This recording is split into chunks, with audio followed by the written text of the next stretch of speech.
Hello and welcome again to another The Ace Talk show, radio style. You know what to do, just listen on in, open up another browser and continue out what your normal routine is, whether you're playing the game or surfing the net.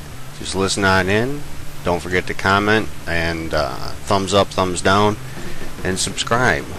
I have two guests here with me today. Our guests are going to be talking about the topic of wilderness and free to trade, and today my guests are Demonic Angel. I'm combat level 127 and I've been playing basically since Runescape came out. I was a little kid, about 7 years old.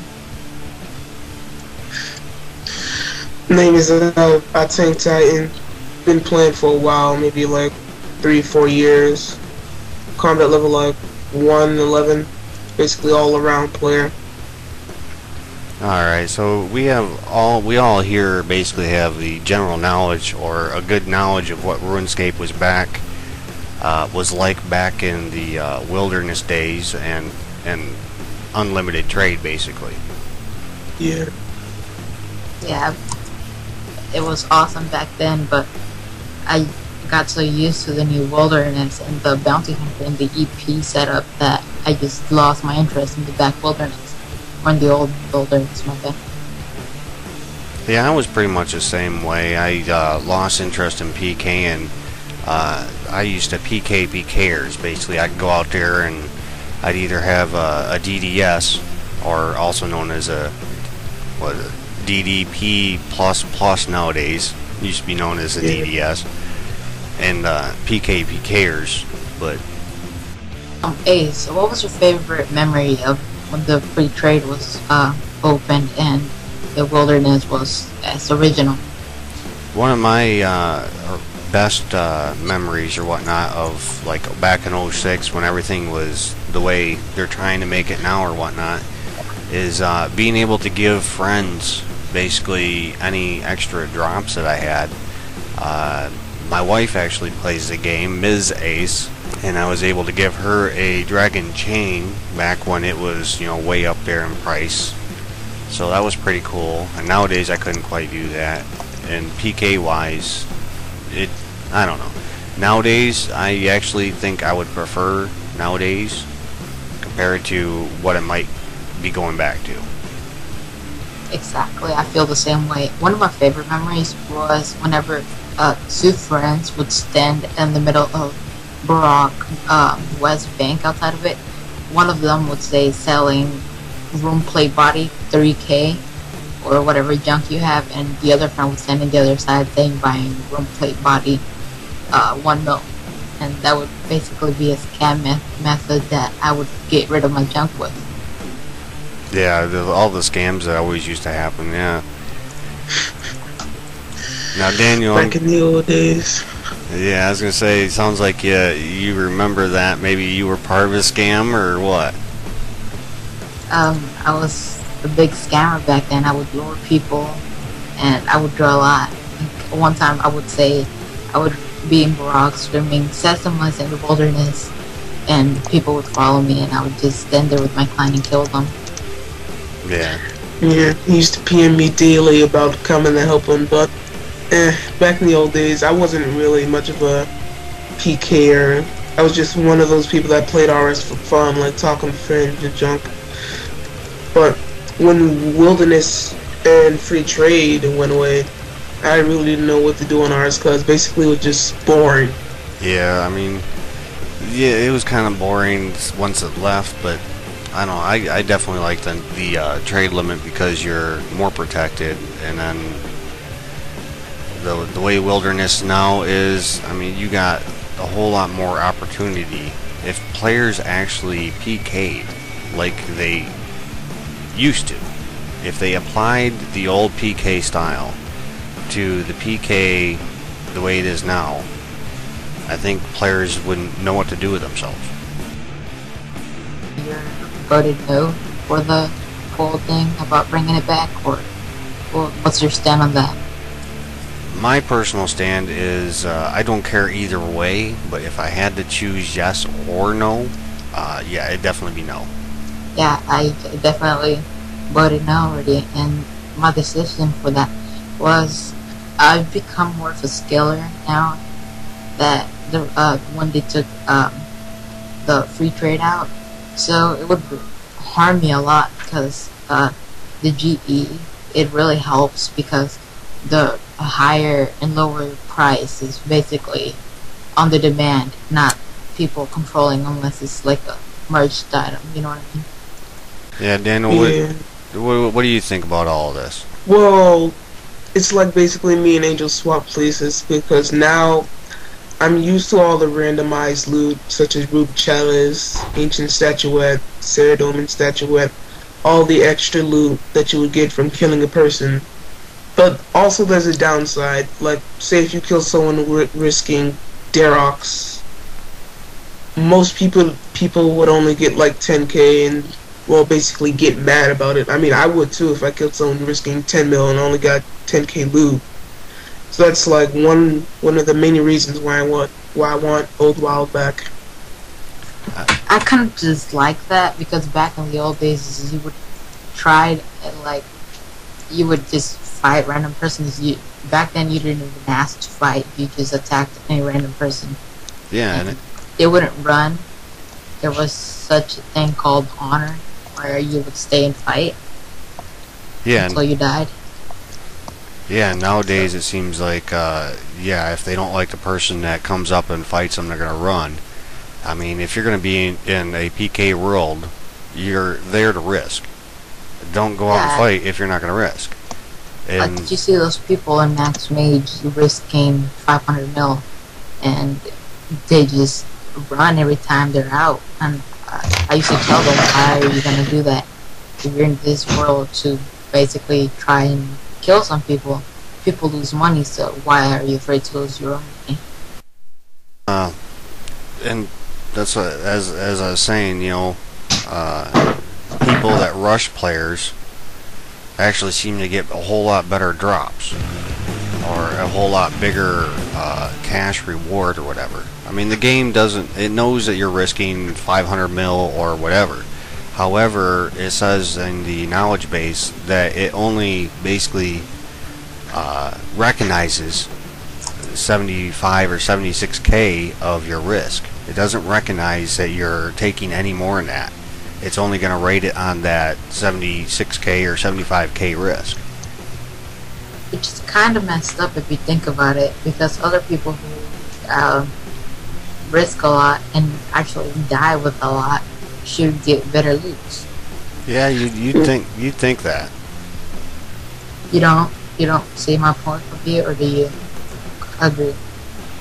Well, I can see why. I can see that. Yeah, they should recognize the higher risk, but then again, you got so many players out there getting junk to take out there to be worth, you know, however much, and then it wouldn't be a high risk anymore. Really, you're risking junk that's worth a whole lot. You know, you take a noted 1,000 or 1,000,000 needles out there, you're risking 1,000,000, but yet it's worthless. That is really, that's a good point. I've never thought of that. I might have to think that before I make a rant on the Runescape forums, huh?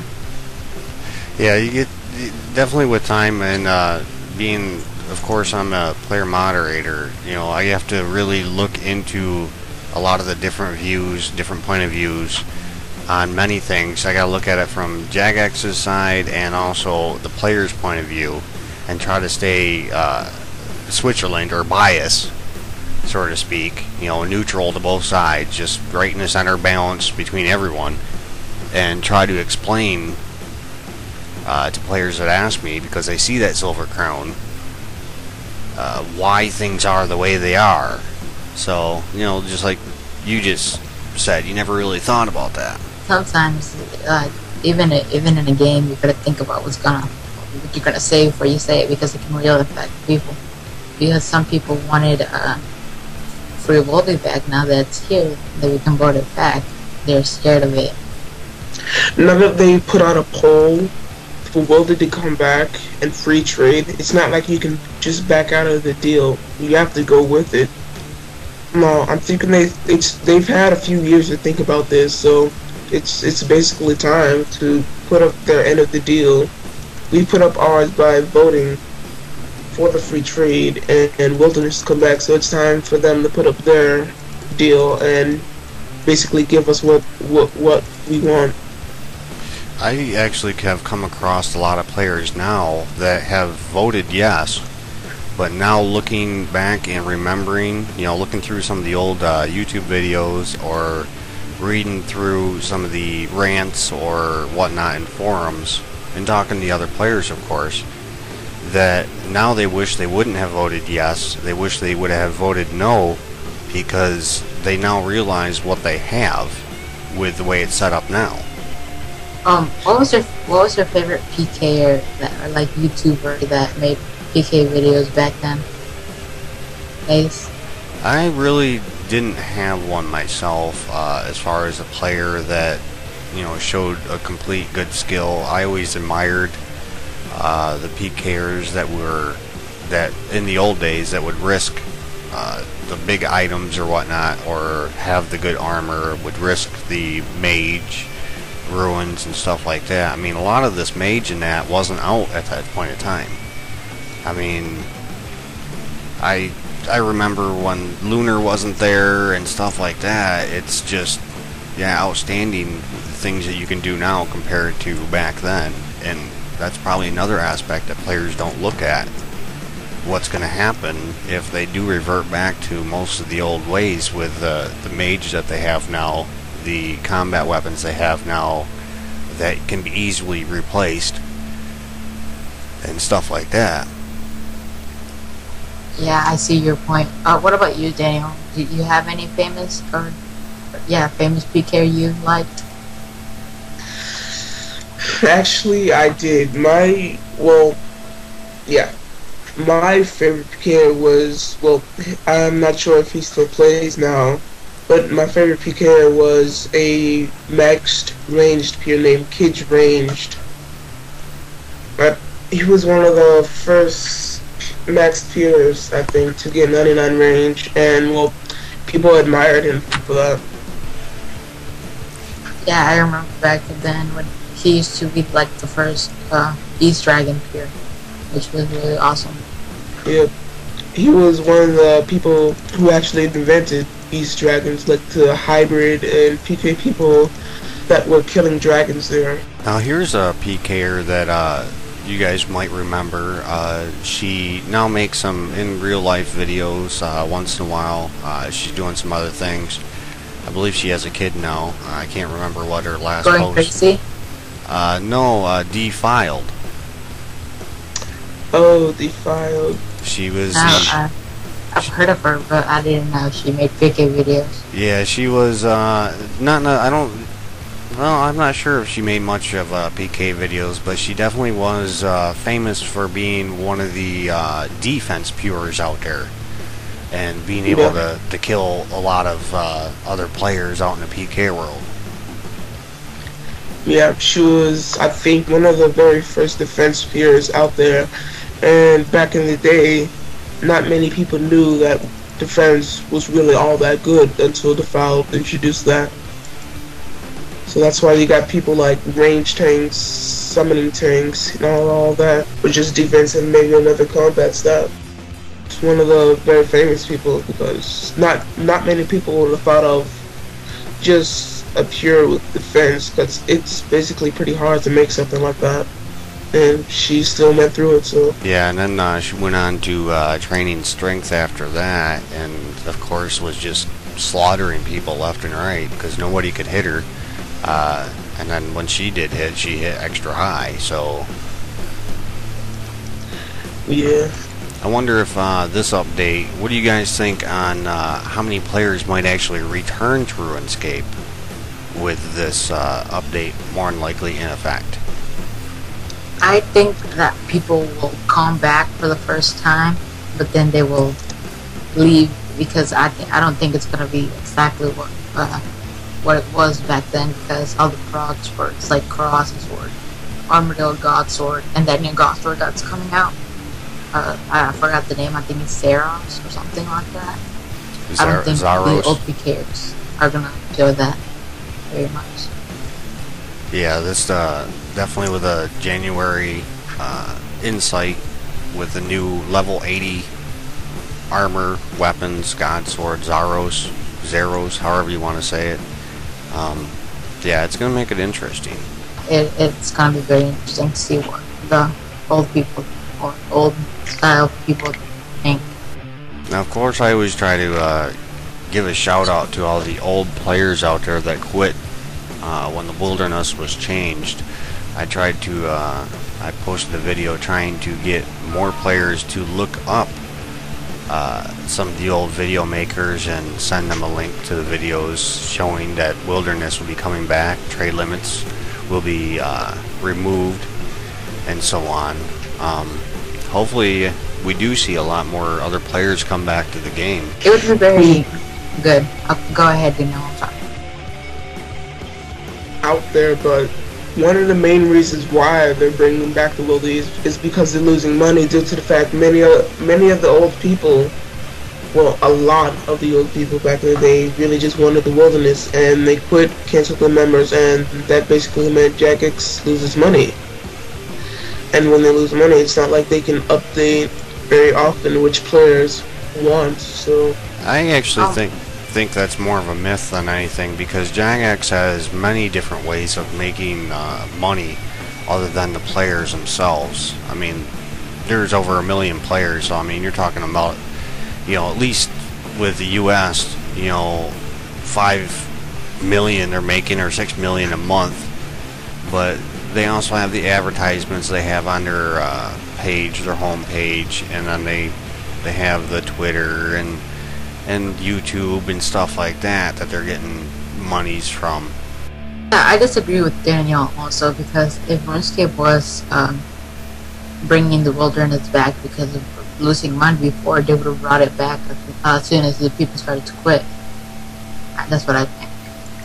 Yeah, exactly. Yeah, and then everybody well, I don't say everybody forgets, but I mean, there is Fun Orb there too. There's a lot of people that play Fun Orb that don't play RuneScape. There's another big asset right there for jagex.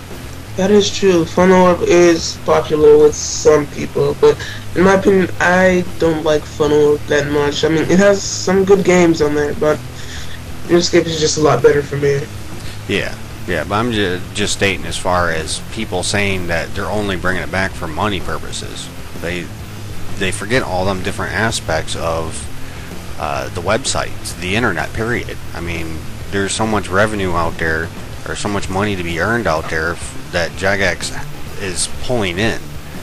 The reason, I mean, for the reason why they actually removed the wilderness and the free to trade to begin with, if you've looked up through forums or whatever, jagex battles real world traders, RWT, they were losing money by having to take people to court because of stolen credit cards and botters and fake sites and so on and so forth. That was losing them money. What's your opinion on RuneScape just making us wait a lot of time? Why do you think they did that and not bring it back right away? As they've, far as what I've read and looked through or researched or whatnot, they waited until now to try to bring it back because they didn't have the best programming possible to look for the basically the cheaters in the game, the people that are, you know, making the game worse for the rest of us.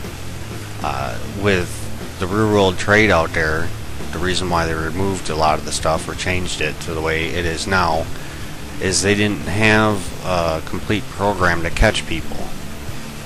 I mean, it's in their term of services, no outside programming to be used on RuneScape.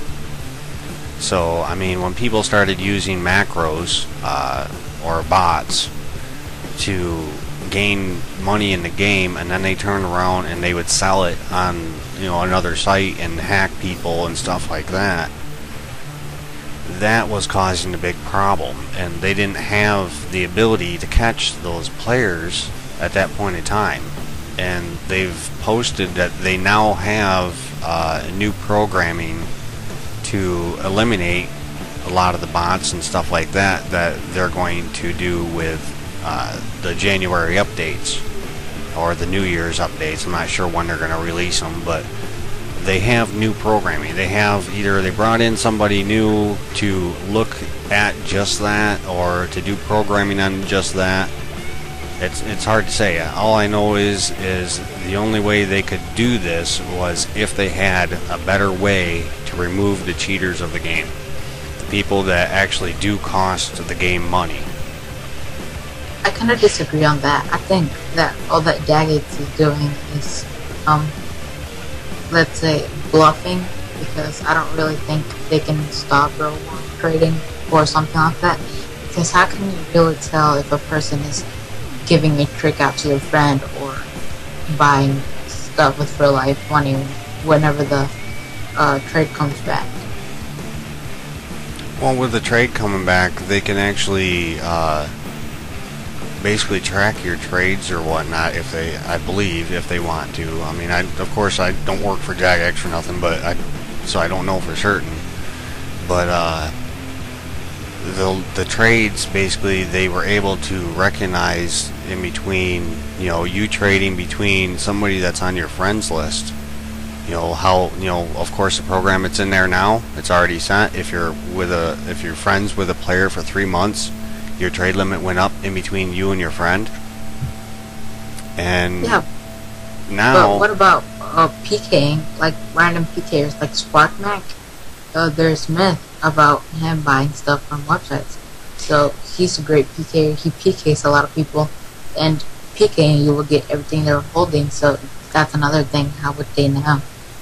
Yeah, that's gonna be one of the hard things for them to track, as far as the death drops, is what you're talking about, right? Yeah. Yeah, the death drops, I'm not sure how, I have no idea how they're going to track that, other than they're going to see, like they've noticed before, the main key thing on death drops before was they would have a low level player go way out in the level 56 wilderness, carrying a huge amount and being killed by another player. Well, if you remember, they also added the adventures log. Now it tracks who you kill, it tracks, you know, stuff like that. So now they actually have that inputted in the game, to where if they see you killing one of these suspected gold farmers out in the wilderness, they're gonna know that you bought gold from them. Well, that's a pretty good point. If people, like, if someone seems to be killed a lot with a big amount of money, and then again, they could know that you're buying gold from a website with real life money. I mean, everybody knows that all accounts are linked to an IP address, which is actually the server that their computer is coming off of through their internet carrier. So I mean, if they're getting, you know, tens of, you know, 100, let's say 100 players coming from the same server area location, linking to RuneScape, and then every one of those accounts are doing nothing but going into the wild and dying, and then coming back and getting money off another account, they're going to see that trade between the account for the account they use to trade, and then they're going to see the money transfer and a death drop when they go out in the wilderness. That's something I never thought of, and I really agree with it. Like I said before, there's a lot of things we never think about and can make a lot of sense. You've been pretty quiet, Daniel. Sounds like you're mainly just agreeing with Angel and I. So I'm just observing the conversation, really. Yeah, well, feel free to chime in at any time, of course. The topic about the low-level player, or, well, real world trading, that is a precious topic, because as you said, real world trading is kind of a pretty annoying to jagex, and there's not much they can do to stop it, because I don't know how you can tell a regular player from a real world trader. Well, you can tell the regular player from a real world trader because usually it's normally a low level account, and then they're normally getting money off of a skiller account. Like, you'll trade, let's say if you were to do this, you would be the main guy. You would be the one that holds basically all the GP in your bank. You would have another account, probably a level 10 or something like that. That way you're easy to kill for a death drop. Trade your main account for the GP for the free trade, and then that low level account would then go out to wilderness, and that trade is already basically being tracked, just like your friends list is now. I mean, it tracks that you've been friends with a player for 3 months, so you're allowed the top trade limit with the quest that you did. Now, if you're trading the same account, the low level accounts, a certain amount of GP every time, their programming the way it is now already tracks that. So now you know the skiller trades the main account to the death drop account, so to speak. At least that's the way it was in the old days. I mean, they can't see, I know they can't see what you're doing on the internet as far as any other site you visit or anything like that, but as far as doing what they can track in game, think of all the updates that they've done in between old wild and new wild, and then new wild back to this old wild. There's a whole lot more things that you can actually find out details about your own account that jagex can find out details about your account. If you know the details, they know the details. That is true. What is your point of view of botting? Botting itself, well, it's a game. It's supposed to be a game to challenge you. If you're botting, you're not playing the game. What's the sense of playing the game if you're gonna bot? Right? Yeah. I mean, hell, it's like playing, pretty much everybody knows Tetris, right? No, I've never heard of that game. Never heard of Tetris? Nope. Oh wait, is it the one where you move the blocks until they fit in a perfect place or something like that? Yeah, yeah. Oh, never mind. I've heard of it. So, I mean, it'd be like trying to play Tetris and then setting a bot to play it for you. And you win the game by watching it. I mean, where's the challenge? Where's the point? Yeah, then again, where's the fun in that? There's not really anything fun about that. So yeah, I'm against bot. If you're gonna use a bot, don't play the freaking game. I mean, you're just gonna ruin it for the rest of us. There's a video I made called "Players at Fault." Look that one up, listen to it or whatnot. The listeners out there, go ahead and look it up. I have a show list. I'll have show list in the annotations on this video. Look up that video I made, Players at Fault, and it covers a lot of aspects of how other players are ruining it for the rest of us that actually enjoy a challenge, that actually enjoy playing this game. Yeah. Ace, whenever you're doing these recordings, do you spend the time in the content? You should kind of do that, because sometimes people who are in there and watch your videos, they give you some comments, which I really think are interesting. Yeah, in my clan chat, I usually get people that come in and want to comment or talk about the different videos that I've done or the guest videos or whatnot. And yeah, I can type out more conversation as far as what they might not know, to where they can look it up, the information they can look it up. 90% of this information that I'm telling you guys isn't because I'm a player mod that I know it. It's because I looked it up in the knowledge base. I mean, it's that little Runescape search bar at the top of your window on your game screen, basically your game screen. all you gotta do is type in what you're looking for and, you know, do some research and finding or whatnot, and you can find all the information right there. Was your moderator account your first account, or did you have any other accounts? My player mod account is basically my only main account. It's my very first account I made. It's the original name with that account. I definitely didn't want to change it because of being such a hard name to get nowadays.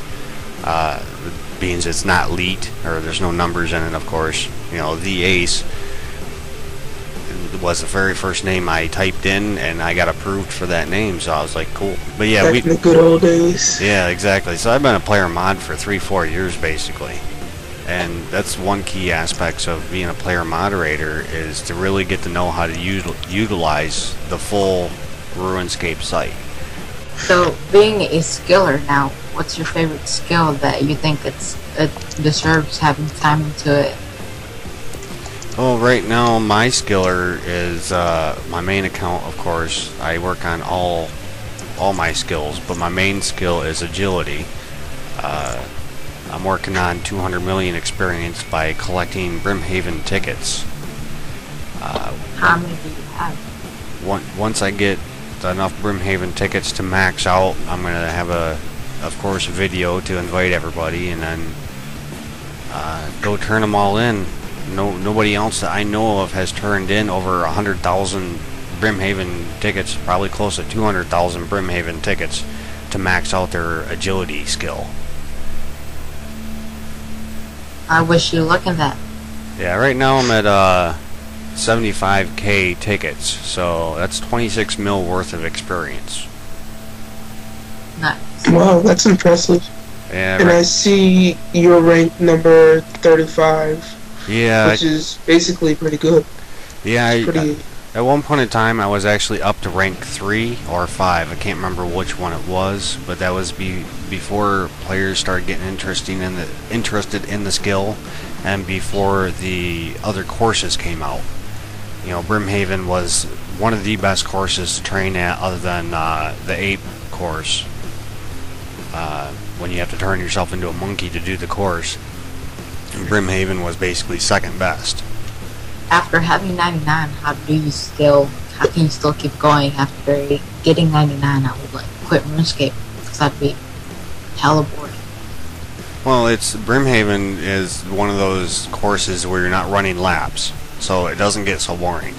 Everything is pretty much random as far as where you're going to next. And then because of being 99, actually I started at level 85 doing this, is I constantly do other obstacles while I'm waiting for the arrow to change to tag the pillar for the ticket.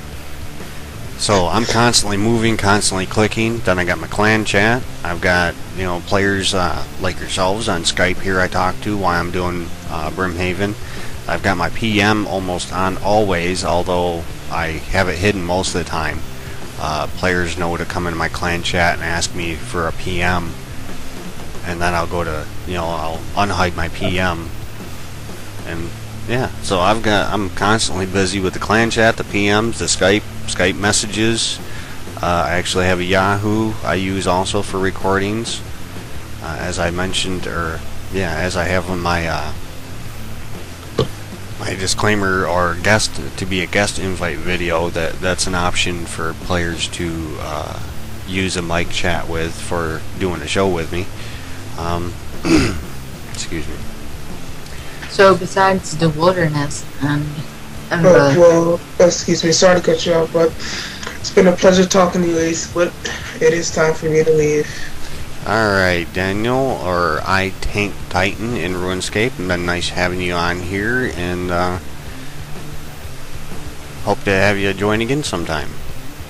Daniel. Peace. Hope you all enjoyed the show. Have fun, and good luck.